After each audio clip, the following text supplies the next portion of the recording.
What we trained intelligence officers like is to get the genuine feeling of an individual. What comes from your heart? What is it that, intelligence officers hate one thing. We hate situations where you are telling us something, but either through the sixth sense, or is it the seventh, we have a feeling that you are telling us what you want us to hear. We really like people who express their feelings. Even those days when expressing something, there was the government way of expressing something. And it was better for somebody who was talking against the government, but from his or her heart, and even one who was ready to debate his or her feelings, than somebody who would shout Nyayo, Nyayo, but it doesn't come. So I've been watching Kenyans, and in my O levels, Form 4, I did commerce, which today is called business education. And I did economics for my A levels. Maths, geography, economics. I added a fourth principal subject, which was Kiswahili. The fourth was not a must, but I just added. I usually try to see people, especially the middle class. Those are Kenya's worst enemy. If you find middle class, one thing, they don't vote. They don't vote, they have remote, they have the Wi-Fi. They don't go to the polling stations. When the results are out, and those are the people who shout the loudest, we should, kimeibwa, kimeibwa. And then you also find, that when mandamanos are being organized, they shout a lot by saying, twende mandamano, twende mandamano. There is this fellow who, I'm forgetting his name, but he was in the Third Way Alliance, and now he's in KANU. This fellow, just before Mandamano, he was using all the laws that he knows as to why people should go for Mandamano. And when people are in Mandamano, he was calling media houses, trying to assess the things from the comfort of his house. He's a representative of middle-aged, middle income, middle everything. They don't go to vote. They don't they don't participate in Mandamano, but they would want kids or people from the slums to do the Mandamano for them.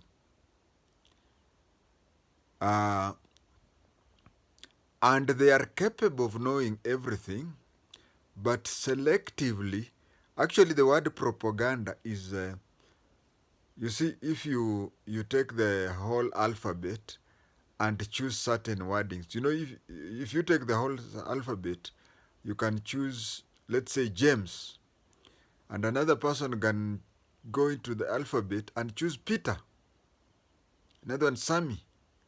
You see, all of them have used but the letters that you have selected will come up with your predetermined idea. When you find somebody unlearned in those remote parts of Kenya, reasoning in one way, you'll understand. But when you find somebody who's capable of reasoning, deciding not to reason or to select, just like you select certain letters in the alphabet to come up with a predetermined thing, is bad. Now, most of these people, you find them genuinely, actually, they are so genuine just in their belief. Their genuineness can be compared to the followers of Mackenzie's followers.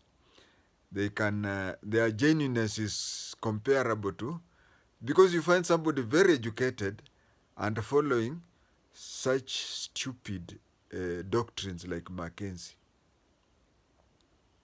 And you wonder. Now, these people who are middle age and middle income, if you sit down with them properly, they'll tell you the government has a lot of money. The government should do this and that. The government should do what? At the same time, they would, in fact, they would wish that the government abolishes taxation. And that is where I started. I said, we in the intelligence like reading people correctly. When we get the impression that you are telling us what we want to hear, we become confused.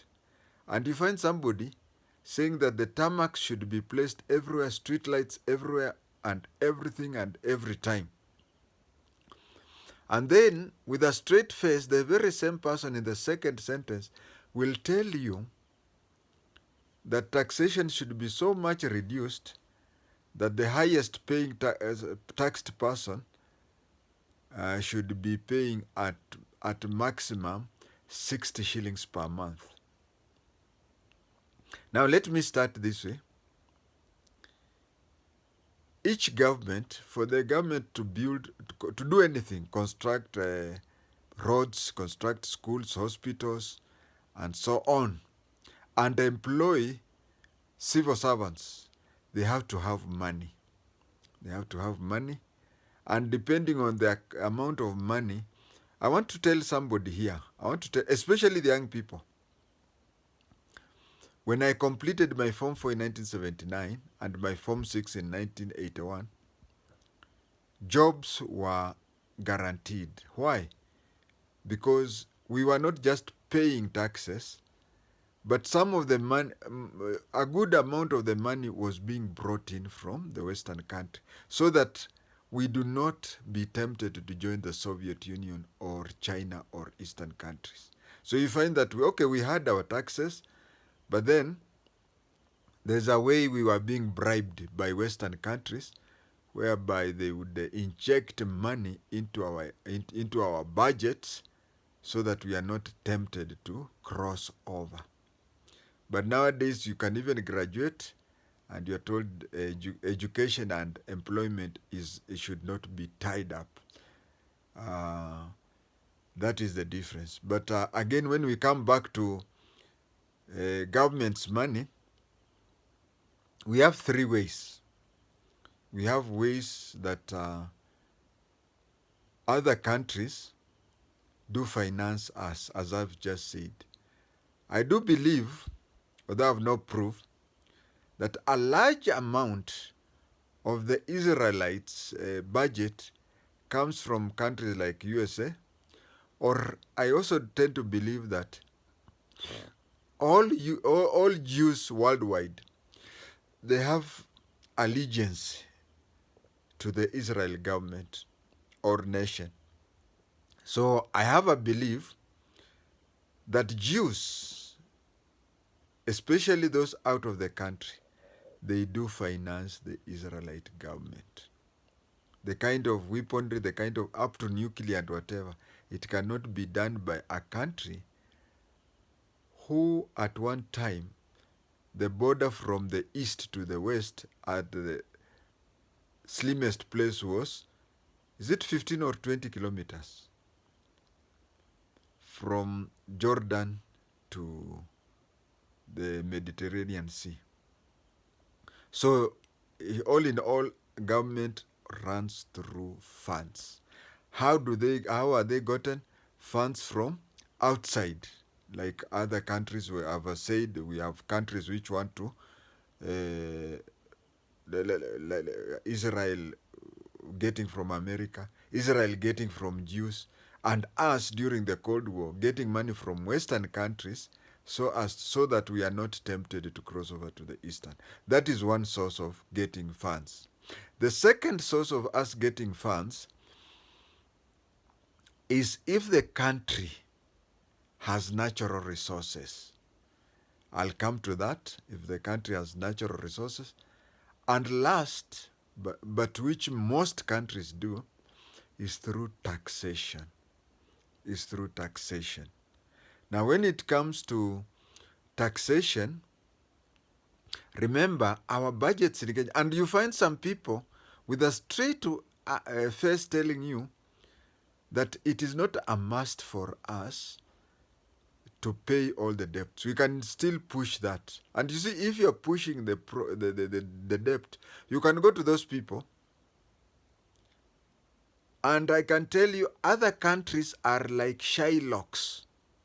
Don't take that Shylock you have in the Kijiji there and say, even these developed countries have got Shylocks. If you read the history of Haiti,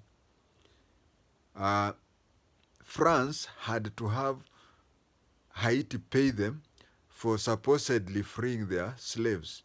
So Haiti spent a lot of years paying for the freed slaves. In Kenya, if you tell us today that the 3 trillion we have with the country Kabrengu, now we go and tell Kabrengu, we are not paying you because we don't have money. Can you reschedule the Kabrengu Republic will tell you, just like a Shylock, do this, pay the interest and remain with the principal. So you finish 10 years again, or whatever, 3 or 4 years, the Kabrengu Republic comes, they want what? They want their money. Then you sit down with them.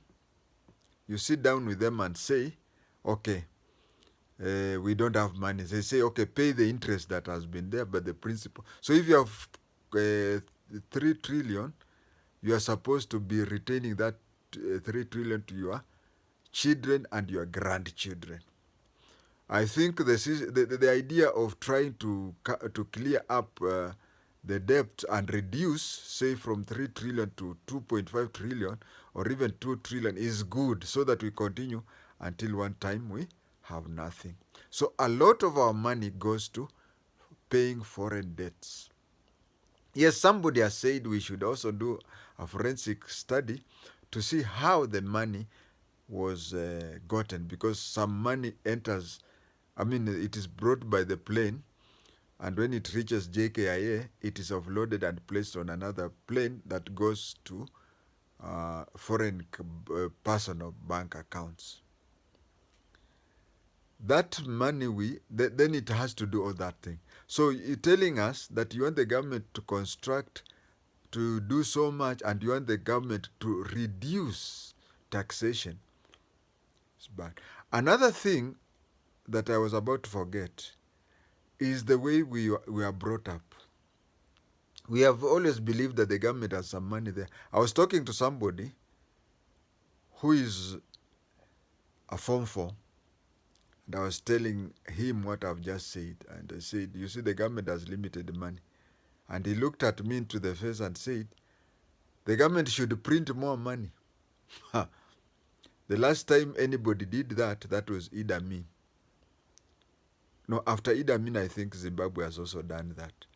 You'll find if Kenya prints, okay, printing of money has also reduced because a lot of money we use through cashless transfer, M-Pesa, ATM and whatever. You take your ATM to a supermarket. During my time, you'd go and you go to your bank, you get money, and then you go to the supermarket.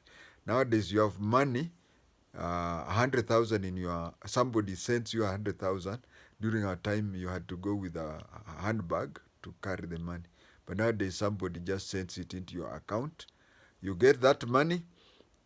Once you get that money in your account. You take the ATM to a supermarket, you buy things without. But if the government was to double the printing of our currencies, like if they are supposed to print 5 trillion shillings and they print 10 trillion shillings, it means that our money will lose value. For example, we are exchanging at 150 shillings to the euro. We will be lucky if we will exchange at 300. It will go up to 320. So printing money is not an option. Kenyans, we have to live within our means. What if we want more development? Let us accept more taxation. But most important, a child who is in grade 3 should start to be uh, trained to understand that he or she has to pay taxes. In some countries, you go to a saloon or a barber shop, once the person there clears with you, he or she takes part of the money that you have paid him or her and sends it to the government for taxation. How many vinyosis and saloons pay taxes? The other tax that we pay, that is direct tax. The other tax we pay is indirect. You go to a supermarket after paying for your for whatever you have. If you look at the receipt, you'll find there is a VAT, value added taxes is so much, and there are those things which are zero rated. You see, where they say where applicable. That one I've covered taxation. Now let us go to countries with natural resources. Uh, there are many, but I'll give an example of Arab countries in the Gulf and other places. Supposing Kenya uses 3 trillion as a budget, 3 trillion shillings. And then, of course, I used to work in Kainuk and Nauyapong, both which are 2 or 3 kilometers to Turkana County. This, I know Turkana, there is a lot of oil. I know Lapset, all the way the Lapset, the way it was drawn, haikuchorwa kwa ujinga. It is going through oil fields. Up to Isiolo, there's a place called Merti. Habaswein, there is a place called Gubato. And even Habaswein, there is a place called Biamado. Biamado in Kisomali means hard water. It is hard because the oil is just here on the surface, and even Lamu and so on. So we have a lot. If and we have coal in Kitui. If those things can be maximally be used, let's say, for example, Kenyan budget is 3 trillion, and we start getting when the government sells these items, you find that it gets 10 trillion, 10 or even 15 trillion. What they do, first of all, they stop taxation. You find those countries, they don't pay taxation. Then because, you know, if I right now, we don't employ a lot of people in civil service because of we don't have funds. That is why when I was in school, a classroom used to consist of 25. Public schools used to consist of 25 students. But look at today's classes. You'll be lucky if you are in a class of 75. So if we get a lot of money from that, there is, first of all, we'll have modern hospitals, well stocked. Cases where you hear that you are told to go to the chemist to buy medicine. We pay for National Health Insurance Fund. That time the government will pay for everything. You don't have to pay for the insurance. And then more schools will be built, more hospitals, more classrooms, and more classrooms. That would mean more teachers and more whatever. You'll even find that if you go to the Come's office, he'll tell you that he has so many police officers in the country, but maybe that is what we call in every police station there is two things that are written. There is establishment and strength. You'll find if you go to the nearest police station, you'll be shocked to find that the establishment says this and the strength is about half.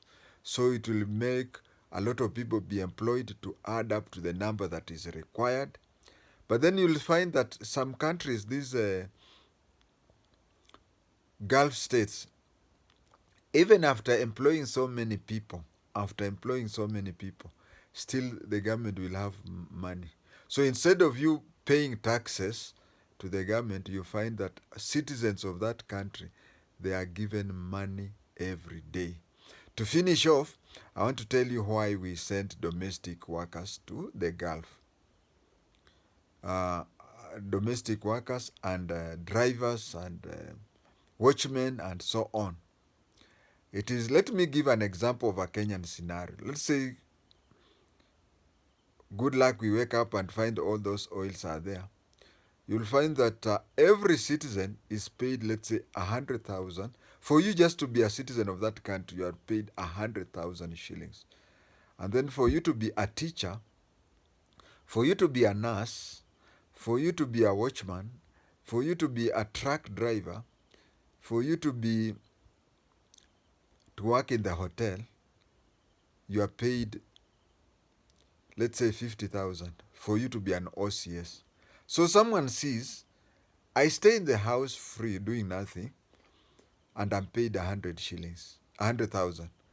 But if I go to work, I'm paid 150. So most of them, especially these small jobs, they don't do them. And that is why people are brought in from less developed countries and not less developed, but less empowered countries, so that you find that for you to be a watchman in Kenya, wachana na hii maneno ya Fazul. Fazul is, I think he has been visiting Bunyore and Nyamira so much, despite the fact he's a Muslim. You find that a watchman in Kenya, very few get 30,000. But you go to do the same job in those Gulf countries as a watchman, you get around 80,000. It's because that person there is paid, let's say, 200,000, and then he sees that to work 12 hours per day for 30 days, you get an extra 80,000. So he says, no, I'd rather have, I work for 26 days 26 days a week, a month, and get 280,000. But if I stay at home doing nothing with my remote and my Wi-Fi, I get 200. So they don't do that work, and that is why we find Kenyans there. So I would try to tell Kenyans, let us, that is my last sentence now, let us not push the government to develop us more. Let us push to pay taxes more. Let it be just natural to us. It's like that CCTV that is there. You enter a supermarket, you don't do anything because you know the CCTVs are watching you. That way, you also work. Imagine you being a kinyosi or a saloonist, immediately you shave somebody, he pays you 100 shillings, and you immediately transmit 30 shillings to, before you even shave the second person, or if it is a saloon, before you attend to the second lady. Before you attend to the second person, you have already transmitted the pay as you earn and VAT to KRA. It just comes naturally, such that you may even reach home and sleep, and then something, I've done that and I didn't transmit, I'll do that the first thing in the morning. Kulipa ushuru ni kujitegemea. Thank you, viewers.